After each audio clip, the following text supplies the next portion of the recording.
Hi friends, డబ్బు, భోగం, సుఖం, కష్టం దీని గురించి ఇప్పుడు తెలుసుకుందాం.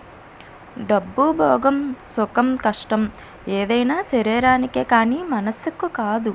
మనకు దేవుడు ఒక హోదా ఇచ్చేది ఒక చిన్న ఉద్యోగిని బాధ పెట్టడానికి కాదు.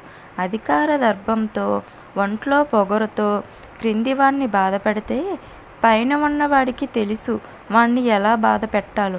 ఇచ్చిన హోదాని సరైన రీతిలో ఉపయోగించకపోతే దాన్ని ఎలా తీసేయాలో ఆ భగవంతుడికి తెలుసు.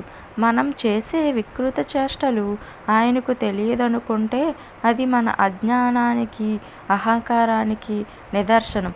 ఈ రోజున ఒంట్లో ఓపిక ఉంది కదా అని ఎగిరిపడితే ఏదో ఒక రోజున ఆ ఓపిక అయిపోయినప్పుడు మంచంలో పడి చేసిన పాపాలకు మలమూత్రాలు విసర్జించలేని పరిస్థితి వస్తుంది.